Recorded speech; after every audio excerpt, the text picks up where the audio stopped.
Buenos días, jóvenes. Bueno, vamos a continuar con el avance de nuestra materia. Hoy vamos a tocar otro tema importante, cuál es el tema referido al páncreas. Como ustedes saben, el páncreas es una glándula de secreción endocrina y de secreción exócrina.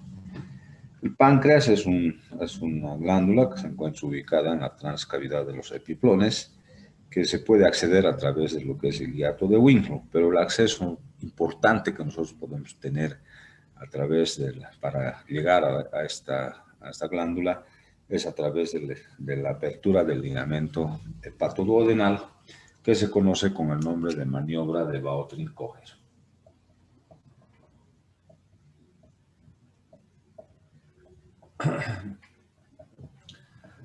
El páncreas, esta glándula, como les decía, se encuentra ubicada en la transcavidad de los epiplones, tiene la forma de una lengua que mide de 10 a 15 centímetros y pesa entre 70 y 100 gramos.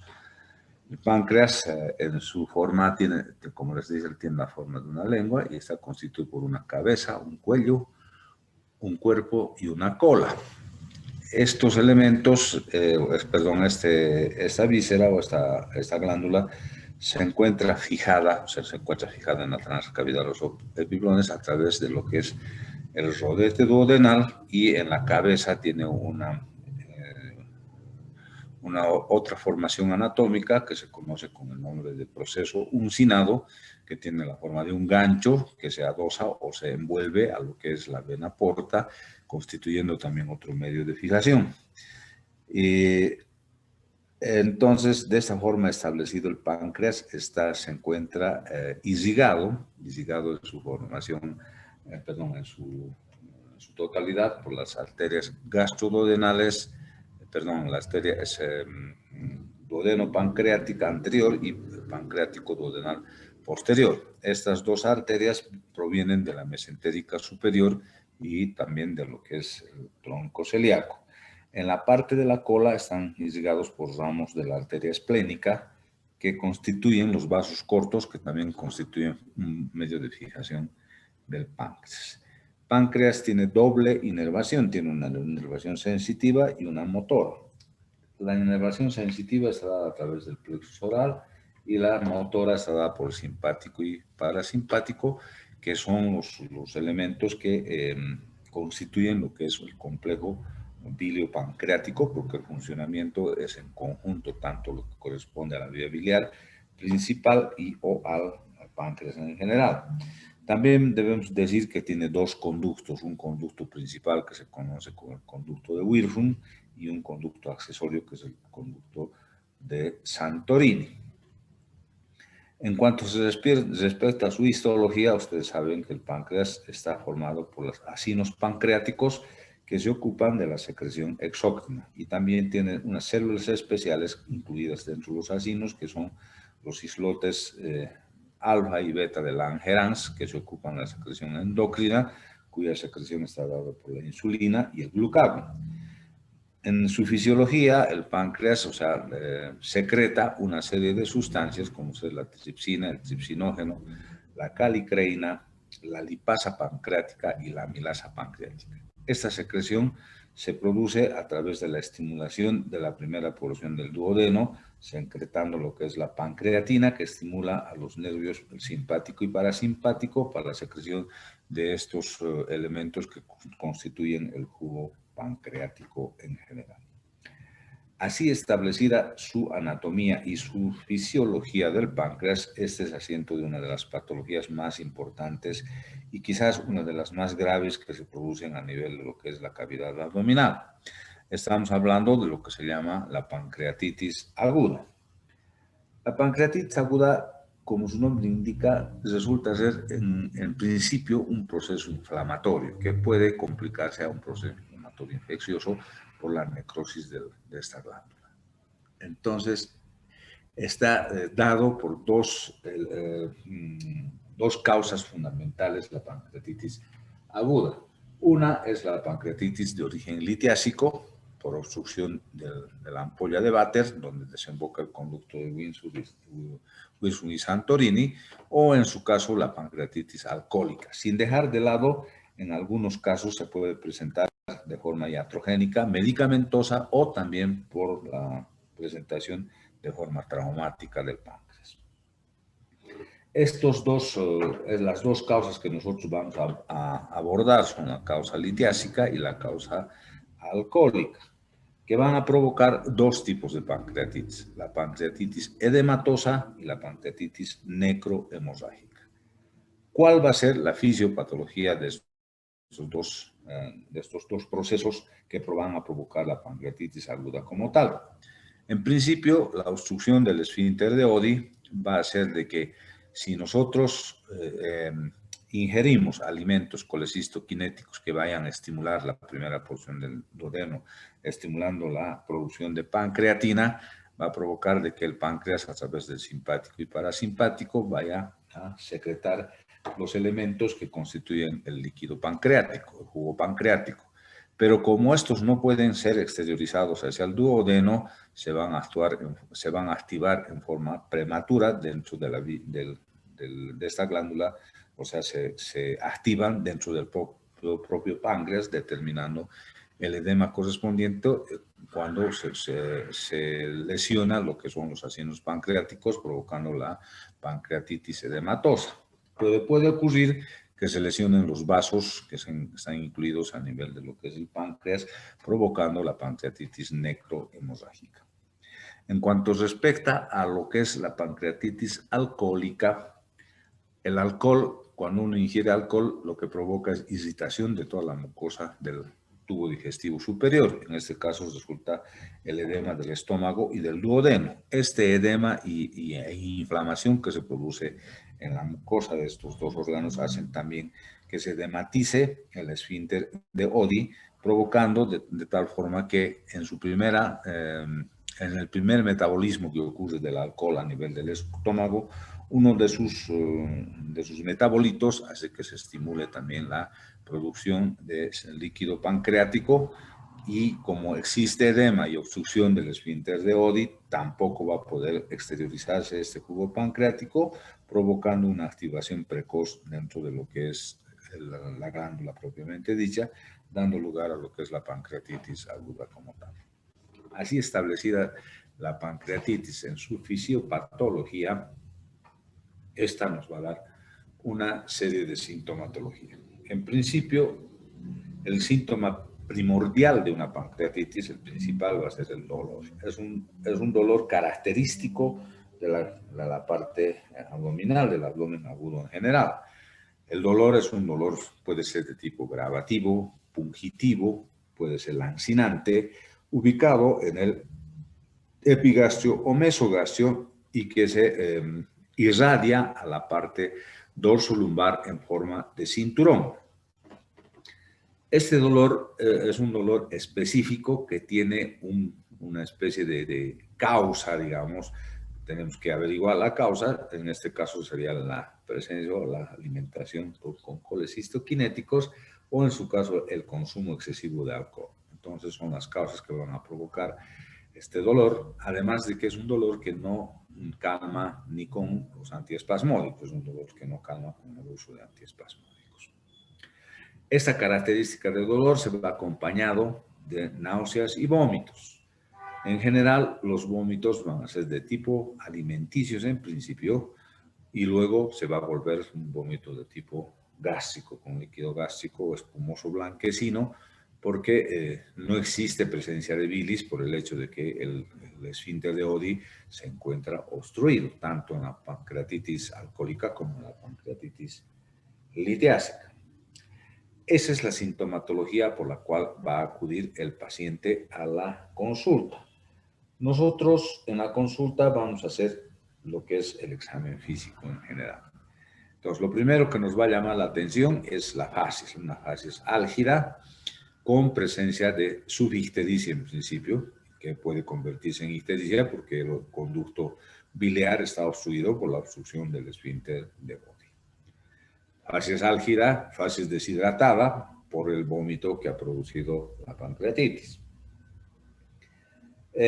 También vamos a observar de que existe aleteo nasal, o sea, con distrés respiratorio. ¿Por qué? Porque al producirse la pancreatitis va a aumentar el líquido peritoneal en pequeña cantidad por el edema que se produce a nivel del páncreas.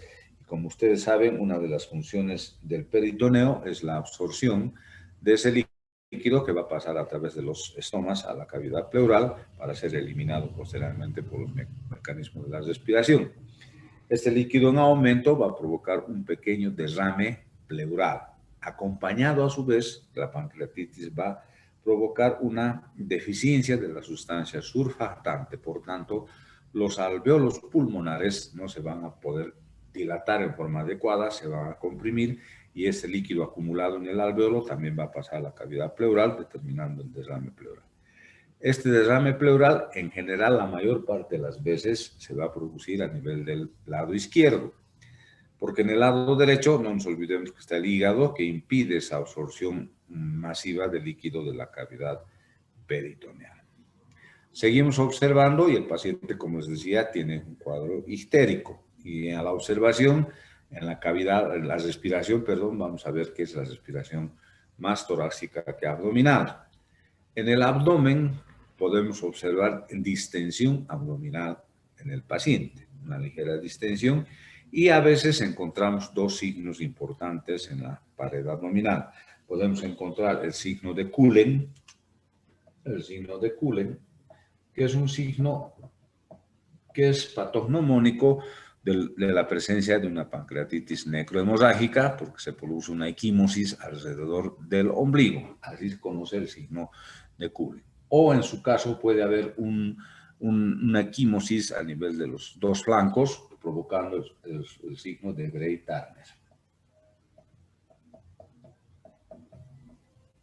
El signo de Grey-Turner o el signo de Cullen que pueden aparecer cuando hay presencia de equimosis por la pancreatitis, sobre todo necrohemorrágica, que puede provocar estos dos signos.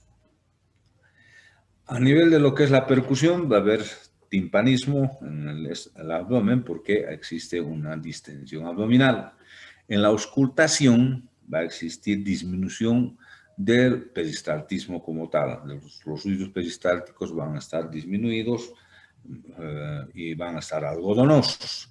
Por tanto, entonces nosotros vamos a ver que existe un hilio, se produce un hilio de tipo paralítico metabólico. ¿Por qué razón? Porque en la pancreatitis lo que ocurre es que va a haber disminución del calcio. Como ustedes saben, o sea, el potasio y el magnesio van a provocar la despolarización de la musculatura intestinal y el calcio y la repolarización. Como hay disminución del calcio, se va a provocar un hilio de tipo paralítico metabólico.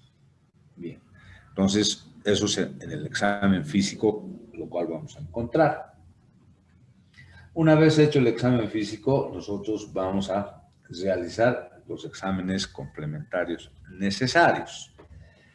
En este caso, nosotros, si hay ictericia, vamos a pensar, seguramente vamos a pensar en una litiasis coledociana, como veías anteriormente. Pero debemos ser acuciosos siempre que pedamos nosotros un hemograma, ¿no es verdad? No nos olvidemos que el dolor es característico en la pancreatitis. No, ustedes saben que en la litiasis coledociana a veces cursa sin dolor. Por tanto, entonces vamos a encontrar de que en el hemograma podemos encontrar aumento de la bilirrubina en la química sanguínea, pero lo más importante, lo que nos va a llamar la atención es el aumento de la amilasa pancreática. Por tanto, entonces eso nos va a orientar a que estamos frente a un cuadro de pancreatitis aguda. Y también debemos pedir el ionograma correspondiente, en donde vamos a encontrar algunos detalles que nos van a llamar la atención, como es la hipocalcemia como tal. Una vez que hemos hecho esto, nosotros en la pancreatitis, si sospechamos de una pancreatitis, lo más importante en estudios complementarios de gabinete resulta ser la tomografía. En la tomografía vamos a observar el edema o vamos a observar la necrosis que se está produciendo a nivel pancreático. De inicio debemos hacer una tomografía y después vamos a hablar acerca del seguimiento, porque en nuestro medio el seguimiento lo vamos a hacer a través de la ecografía, lamentablemente porque el costo de la tomografía es bastante elevado. Por tanto, en las pancreatitis en otros lugares el seguimiento se los realiza a través de la tomografía. tomografía todos los días para hacer el seguimiento correspondiente de la pancreatitis. Pero lo más importante y que nosotros debemos saber dentro de la pancreatitis que existen algunos elementos o criterios que para nosotros son criterios pronósticos de una pancreatitis aguda como tal. Entonces, dentro de los criterios pronósticos, el que sigue actualmente en vigencia son los criterios de Ramsson,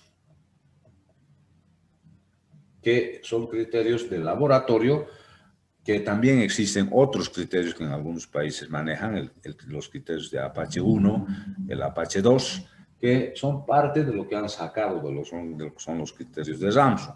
Dentro de los criterios de Ramsson son 5 en las primeras 24 horas. Son criterios de tipo pronóstico, el pronóstico de la pancreatitis. Primero vamos a considerar la edad. Por encima de 50 años hay mayor riesgo en la pancreatitis. Cuando hay leucocitosis, quiere decir que el paciente está yendo complicado con una pancreatitis necrohemorrágica.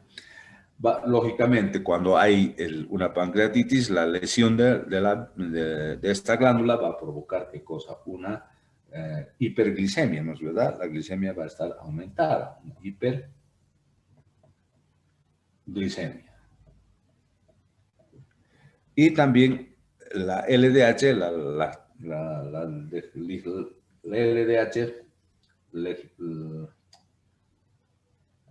deshidrogenasa láctica, perdón, la deshidrogenasa láctica va a estar aumentada por encima aproximadamente de 400. La glicemia va a estar por encima de 200 y la leucocitosis por encima de 16.000. Y también va a estar aumentada la transaminasa glutámica oxalacética, que va a estar por encima también de 200 miligramos por decilitro. Entonces, estos criterios son a las 24 horas. A las 48 horas va a existir otros criterios que nos van a determinar la gravedad del cuadro de una pancreatitis. Entonces, va a haber descenso, el hematocrito va a estar disminuido. Va a haber elevación de la urea. No nos olvidemos que los puntos de necrosis, la necrosis de los tejidos produce siempre aumento de la urea. Entonces la urea va a estar aumentada. Normalmente es hasta 35, va a estar por encima de 40 la urea. Después va a haber el calcio, que hemos dicho, el calcio, que va a estar disminuido, ¿no es verdad? El calcio va a estar disminuido, por eso se va a provocar el cuadro de ilio de tipo paralítico. La presión de oxígeno, por el distrés respiratorio, no va a poder respirar mejor el paciente porque tiene insuficiencia respiratoria. La PO2 va a estar disminuido por debajo de 60. Normalmente ustedes saben que la saturación de oxígeno es mayor, ¿no es verdad? Entonces va a estar disminuida.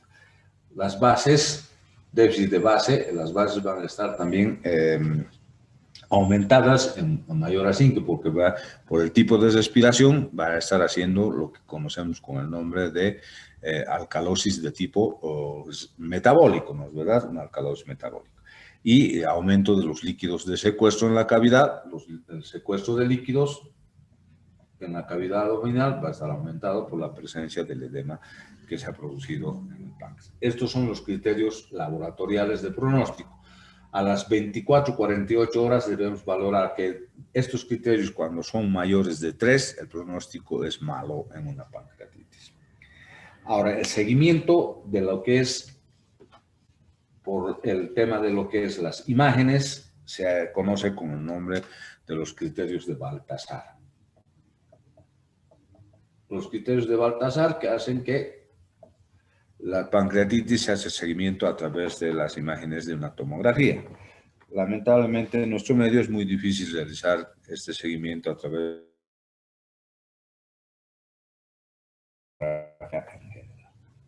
Con estos criterios diagnósticos, con estos criterios de diagnóstico de la pancreatitis, nosotros vamos a enfocar el tratamiento correspondiente. El tratamiento de una pancreatitis resulta ser un tratamiento de tipo multidisciplinario porque en mayor forma, o sea, estos pacientes deben ser tratados mínimamente en un servicio de terapia intermedia, si no así en un servicio de terapia intensiva, porque el manejo es esencialmente multidisciplinario, manejar el internista, el terapista y el cirujano en algunas circunstancias.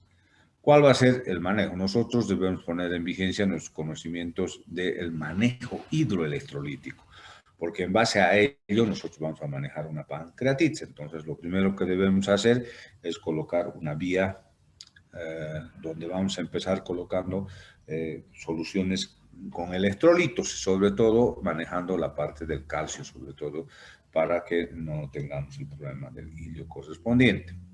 Además, esta vía nos va a servir para el uso de los analgésicos, que en general en algunos libros ustedes van a leer, dicen analgésicos opiáceos, pero yo no parto de ese criterio porque los analgésicos hilio en general. Por tanto, entonces, mejor manejar analgésicos como ser, por ejemplo, los AINES, ¿no es verdad?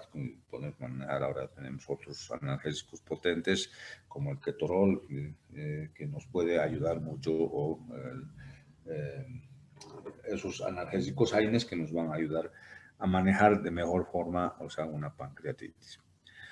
Debemos mantener como les digo, en reposo el estómago. Hay algunas escuelas que mantienen solamente con reposo de dieta y otras escuelas que propugnan el uso de lo que es la sonda nasogástrica para eliminar cualquier estímulo que pueda determinar mayor cantidad de secreción y estimulación a nivel de lo que es el páncreas. También debemos al paciente oxigenarlo de tal forma que pueda tener una mejor mecánica respiratoria. Entonces, de inicio podemos poner una mascarilla para que pueda respirar, aumentar la mayor cantidad de oxígeno para poder provocar una mayor respiración del paciente. De esa forma se maneja inicialmente la pancreatitis. Cuando nosotros empezamos a utilizar antibióticos, cuando vemos algunas zonas de necrosis en el páncreas, nosotros vamos a utilizar antibióticos. Podemos utilizar alguna cefalosporina, con la ceftriaxona podemos utilizar, que no tiene una llegada grande a nivel del páncreas. En la actualidad, lo que se está utilizando es el imipenem, dosis de 1 gramo cada 12 horas, o el veropenem, cualquiera de los dos, que son los que mejor acción tienen en cuanto se refiere a una pancreatitis en general. La parte quirúrgica se la deja cuando existe mayor cantidad de focos de necrosis en el páncreas. Entonces debe realizar la cirugía correspondiente para retirar estos focos de necrosis, dejar buenos drenajes para realizar lavados constantes y en algunos casos dejar un abdomen contenido con lo que se conoce la bolsa de Bogotá, que son bolsas de plástico de polietileno estériles para cubrir la zona sin cerrar del peritoneo, para poder descubrir nuevamente y hacer la limpieza correspondiente. A esta cirugía de retiro de los focos de necrosis se conoce con el nombre de secuestrectomía. Entonces hay que retirar los focos de necrosis.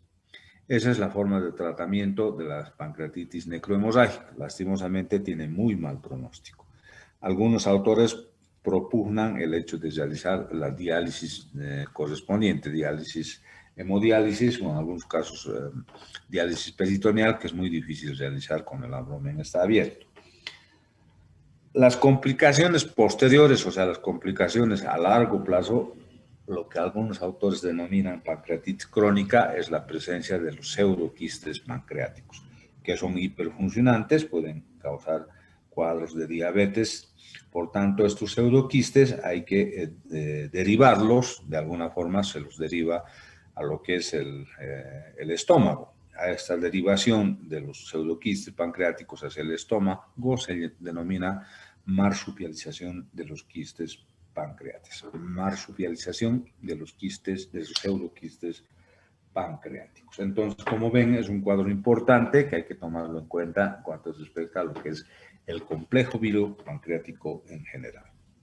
Si tienen alguna pregunta, pueden abrir sus micrófonos.